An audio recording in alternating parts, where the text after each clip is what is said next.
Bonjour, Bonjour. je suis Cécile, conteuse, et je travaille pour la SBL Les Mots Dansés. Conteuse, ça veut dire quelqu'un qui raconte des histoires. Je travaille ponctuellement à la bibliothèque Langlois avec ma collègue. Brigitte, moi je suis plutôt en charge de bricolage et je vous donne des papiers, des crayons et de la colle et on est parti pour bricoler. Nous animons d'ordinaire un atelier avec des enfants de 6 à 10 ans, un atelier qui s'appelle Ramdam d'Histoire. Lors de cet atelier, on a l'occasion de créer des histoires, de créer des bricolages pour se souvenir de nos histoires et de s'essayer à parler. Pendant la période du Covid, on n'a pas pu organiser ces ateliers avec les enfants en leur présence et on a eu l'idée de faire quelques vidéos, 6 précisément. Et on s'est dit, pourquoi pas partager ces vidéos avec plusieurs enfants, pas uniquement avec ceux qui viennent à la bibliothèque. Vous allez donc nous retrouver pendant 6 séances, 6 envolées extraordinaires, on espère. À vous de jouer. On se remue. Bonjour, bienvenue pour notre 3e séance Ramdam d'Histoire. Alors, comme d'habitude, on commence par un petit échauffement. Alors, on va faire simple, on va étirer nos doigts comme on avait un peu fait la fois dernière. On serre bien sur tous les doigts. Et on fait aller nos mains. Hop, hop, hop, hop, hop. On tourne la tête d'un côté doucement. Et puis la tête de l'autre. D'un côté. Et puis de l'autre. Les épaules vers l'avant. Puis vers l'arrière. Vers l'avant. Et puis vers l'arrière. On se tourne d'un côté. Et puis de l'autre, d'un côté, et puis de l'autre. On évacue les mauvaises énergies en secouant les jambes et les pieds. On lève les mains vers le ciel et vers les fraises. Vers le ciel, on tire, et vers les fraises. Et puis, on s'entraîne avec les phrases d'articulation. Je répète, le principe, c'est de bien ouvrir la bouche à chaque syllabe. Vous êtes derrière votre écran, on ne vous voit pas, on n'a pas peur du ridicule. Aujourd'hui, on va revoir les 2 phrases qu'on avait déjà faites aux séances précédentes. Alors, on a notre première, poche plate, plate, poche. Simplement, aujourd'hui, on va s'entraîner à le dire vraiment beaucoup plus vite. Ça va faire poche plate, plate, poche, poche plate, plate, poche, poche plate, plate, poche, poche plate, plate, poche, poche plate, plate, poche. Si tu peux encore accélérer. On avait vu une 2e phrase qui était la grosse cloche sonne. Et donc là aussi, comme tu la connais déjà, on va le faire directement beaucoup plus vite. Ça va faire la grosse cloche sonne, la grosse cloche sonne, la grosse cloche sonne, la grosse cloche sonne, la grosse cloche sonne. Et aujourd'hui, on va rajouter un petit quelque chose. Ce n'est pas une phrase d'articulation, mais c'est le nom de l'histoire qui va suivre. Et ce nom étant un peu compliqué à prononcer, du coup, on l'apprend là maintenant.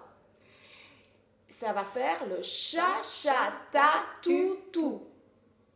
Cha-cha-cha-tutu ou cha-cha-cha-toutou. On fait comme on veut. Mais en tout cas, c'est 2 fois cha-cha, cha-cha-ta-toutou. Le cha-cha-ta-toutou. Le cha-cha-ta-toutou. T'as compris? On est parti. Histoire racontée.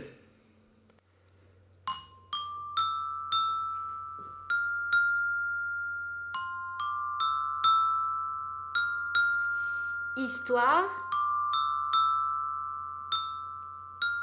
racontée.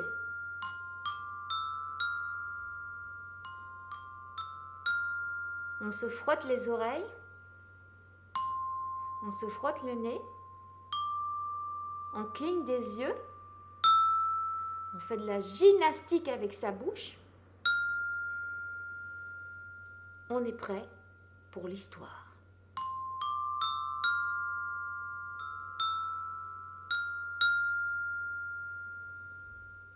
Aujourd'hui, je te parle du Chachatoutou.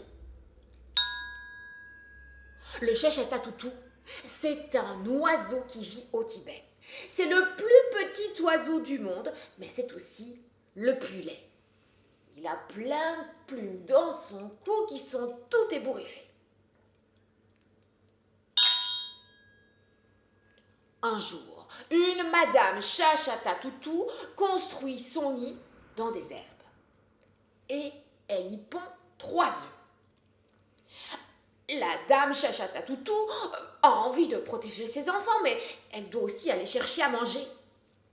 Et c'est ce qu'elle fait. Et ce jour-là, quand elle revient et qu'elle regarde son nid, il n'y a plus qu'un œuf. Dans l'herbe, elle voit un rat qui s'enfuit. Celui-là même a cassé et mangé 2 de ses œufs. Ah, elle n'est pas contente du tout. Ah, elle est fâchée, elle est triste et elle se dit « Oh, toi le rat, je vais t'avoir !» Et c'est là qu'elle a une idée. La dame Chachatoutou va voir le roi des animaux, le phénix, tout en haut, dans son arbre.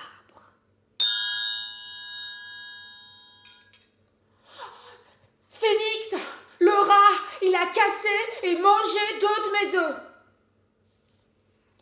Oh, je pense que tu me déranges pour peu de choses. Et puis, c'est à la mère de protéger ses petits. Peu de choses, mais il a mangé 2 de mes œufs. C'est à la mère de protéger ses petits. Et voilà dame Chachatoutou qui rentre près de son nid et qui cueille une herbe, celle la plus pointue. Et elle attend. Elle voit le rat arriver et là, elle n'hésite pas. Cette herbe pointue qu'elle a trouvée, elle la lance comme une flèche, ouah, dans l'œil du rat. Le rat est perdu. Il tourne un peu partout. Il se réfugie là où il peut. Il voit un espèce de trou. Hop! Sauf que le trou en question, c'était la narine gauche d'un crocodile. Le crocodile, il pense qu'on l'attaque. Aïe, son nez! Il fait un tour sur lui-même et puis hop, il saute dans le fleuve. Sauf que dans le fleuve, il y avait un dragon, là, étalé, avec ses 2 ailes en croix.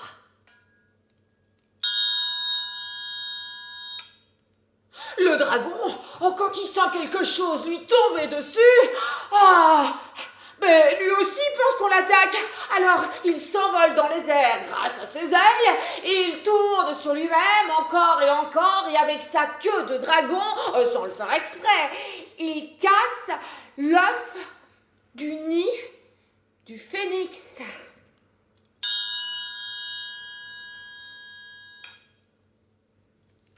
Le phénix n'est pas content du tout. Et dis donc, ça te va, toi, de casser mon œuf? Tu sais que les phénix, ils n'ont droit qu'à un œuf par an et un œuf par vie. Et toi, tu viens de me casser l'œuf de l'année?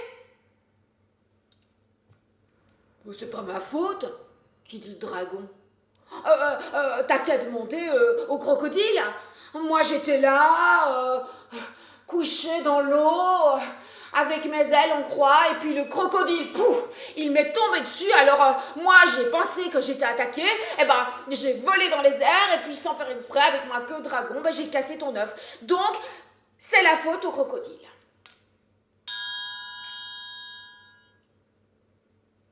Le phénix va voir le crocodile. Et dis donc, le crocodile, ça te va, toi, de faire peur au dragon? Parce que le dragon, il a cassé mon œuf. Ah mais moi, Moi, j'ai pas fait exprès. Il y a un rat qui est entré dans ma narine gauche. Alors moi, j'ai cru qu'on m'attaquait. J'ai tourné sur moi-même. Et puis hop, j'ai sauté dans le fleuve parce que j'ai eu peur. C'est pas ma faute. T'as qu'à aller demander au rat. Le phénix s'en va alors trouver le rat. Et dis donc, ça te prend souvent, toi, de rentrer dans les narines des crocodiles? Mais c'est pas ma faute. C'est le chachata toutou. Elle m'a envoyé une flèche dans l'œil, alors moi, j'étais perdue et je suis rentrée dans la narine du crocodile.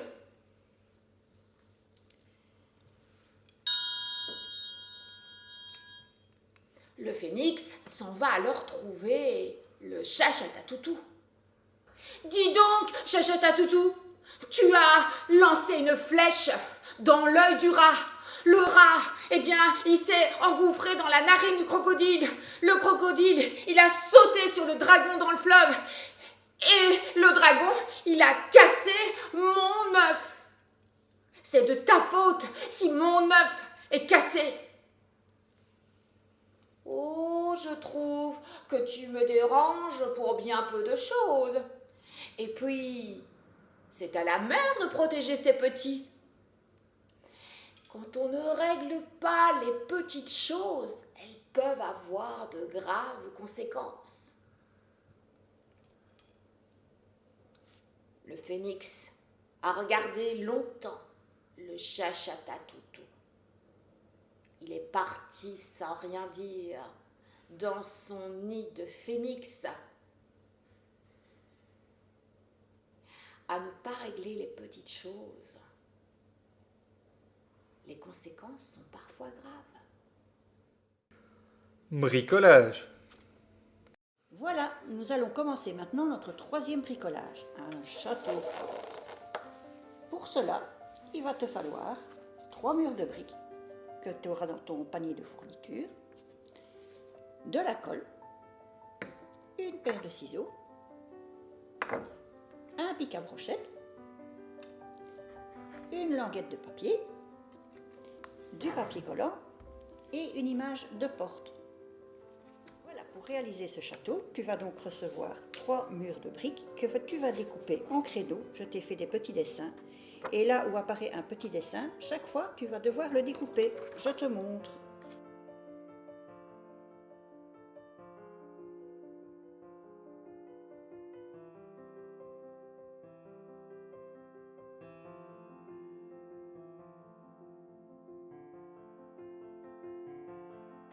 Voilà, et tu réalises la même chose pour les 2 autres murs. Voilà.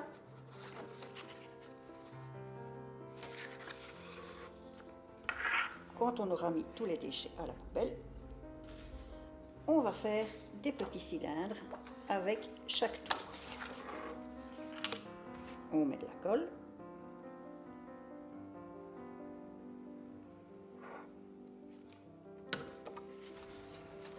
Et on enroule. Alors, on essaiera de faire 2 tours toutes minces et une tour plus grosse. Voilà, comme à chaque fois, on appuie bien. On appuie. Voilà. On choisit l'autre tour plus haute et on fait la même chose.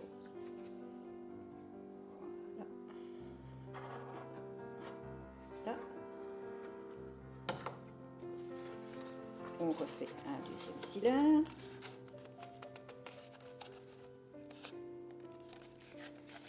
De nouveau, on appuie. Voilà notre deuxième cylindre. Et on fait la même chose avec la dernière tour qui, elle, est un peu plus basse.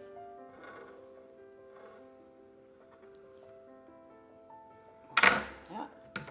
Et on enroule en essayant de faire une tour un peu plus grosse que les 2 autres.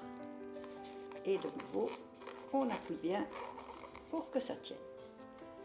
Après ça, tu vas utiliser ton image de porte que tu vas découper.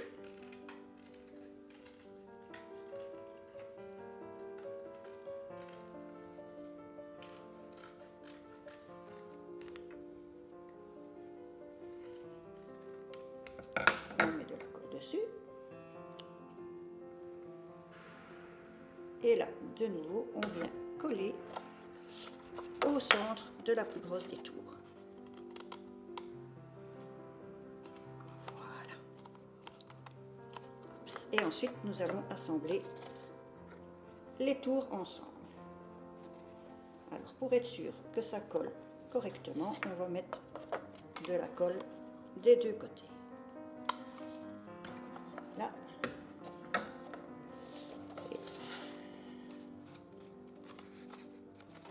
On assemble, on assemble, on assemble et on tient pour que ça tienne, si ça veut bien tenir. On dirait que non. On dirait que ça ne va pas. Hein. De nouveau un petit problème de colle. Je crois qu'on va aller se plaindre auprès du fournisseur.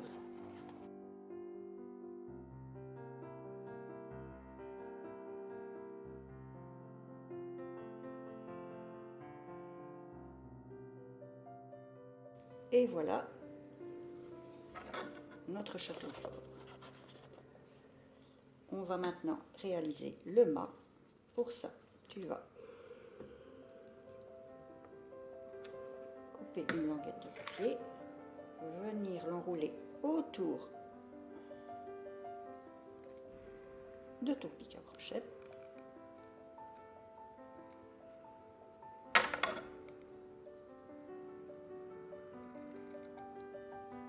Et découper le drapeau. Il suffira maintenant de l'accrocher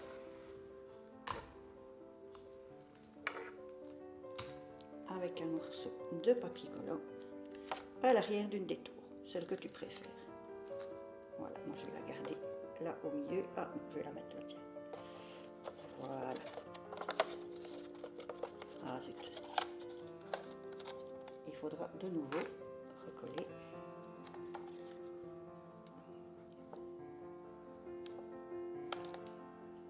Et voilà.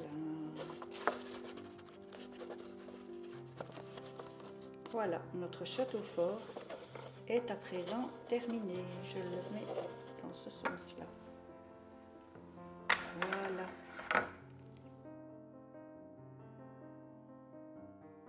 Pour notre prochaine réalisation, tu vas bricoler un petit jardin que tu vas réaliser à base de coupures de revue ou de coupures d'un calendrier de jardinage.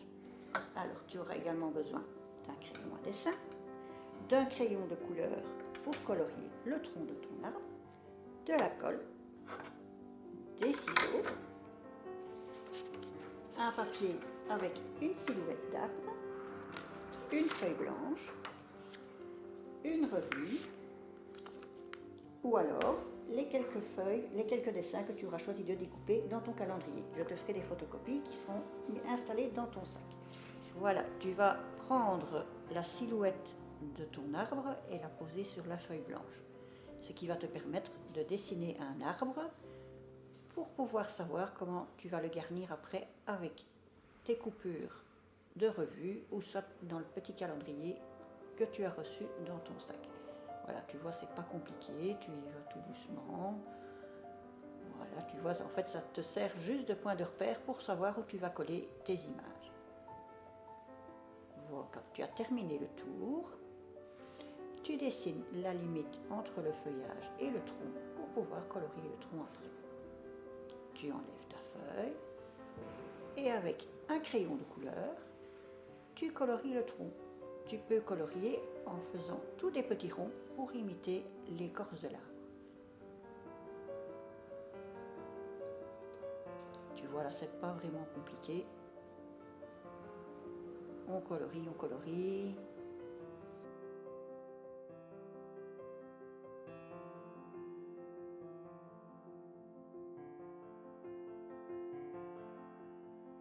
Et voilà, c'est fait.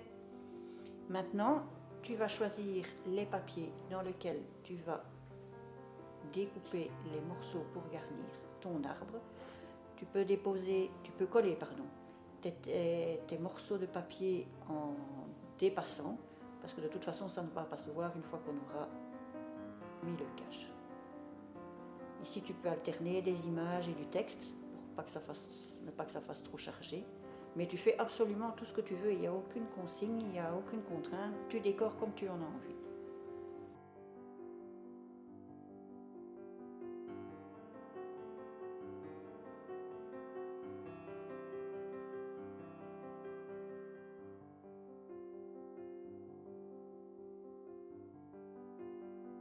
Là, on voit qu'il manque encore quelques petits morceaux. Je rechoisis les dessins, les textes qui me plaisent bien dans mes feuilles.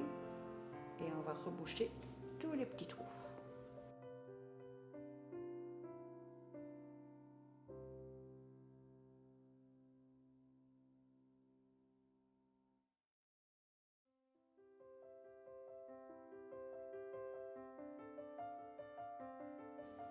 Voilà encore un petit bout de texte pour venir encore reboucher un autre petit trou.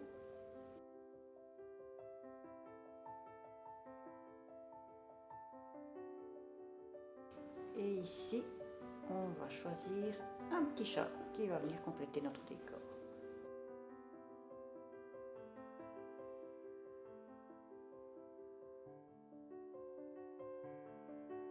Ensuite, tu auras décoré de la même façon la silhouette de ton arbre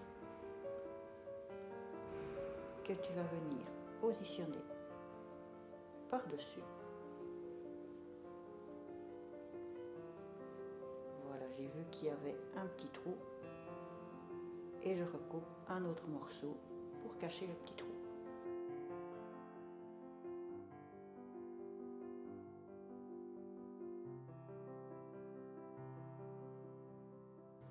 Maintenant, on va coller les deux parties ensemble et on va bien ajuster pour faire un joli jardin.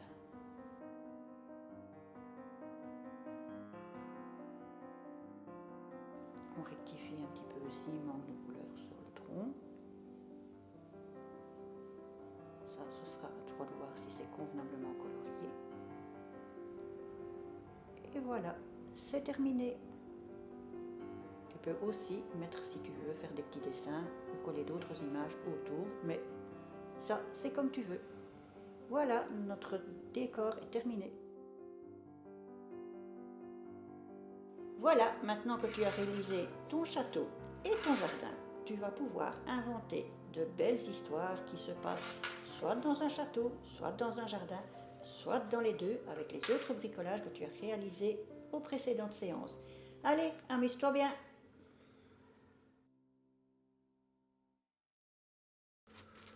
On parle, on joue. Alors, on joue maintenant avec les histoires. Je te propose différents exercices. Le premier, c'est un petit exercice de mémoire. Je vais te demander combien d'animaux interviennent dans l'histoire et est-ce que tu sais les citer? Alors, je te laisse un peu de temps pour réfléchir.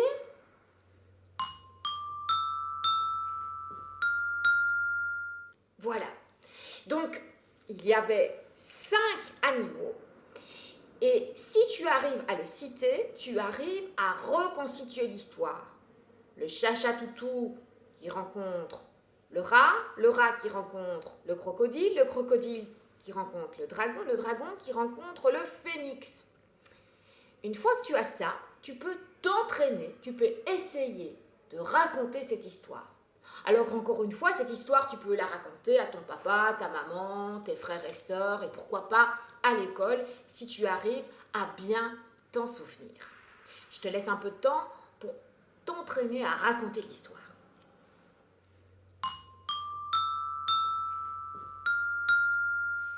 Maintenant, je vais te proposer d'inventer toi aussi une histoire avec un peu la même morale. Je ne sais pas si tu te souviens, mais à la fin de l'histoire, je parle que quand on ne règle pas les petites choses, ça peut avoir de graves conséquences.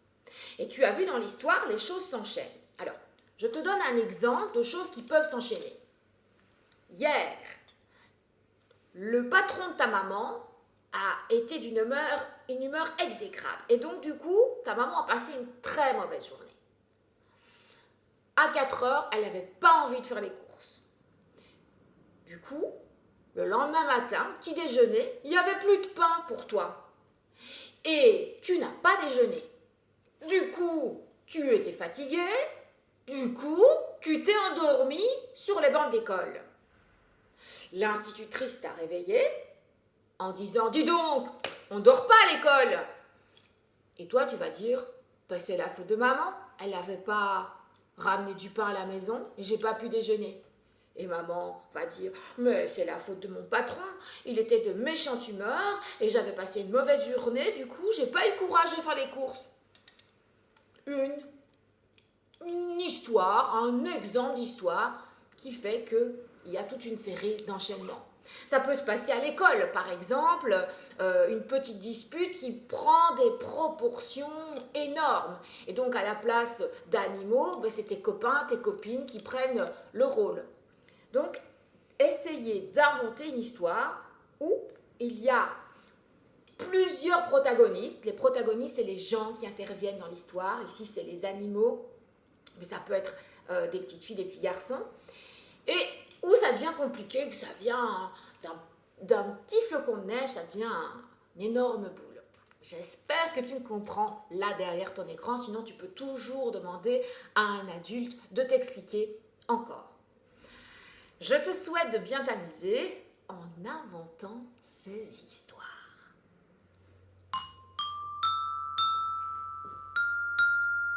On arrive tout doucement à la fin de la séance et on espère sincèrement que ça t'a plu.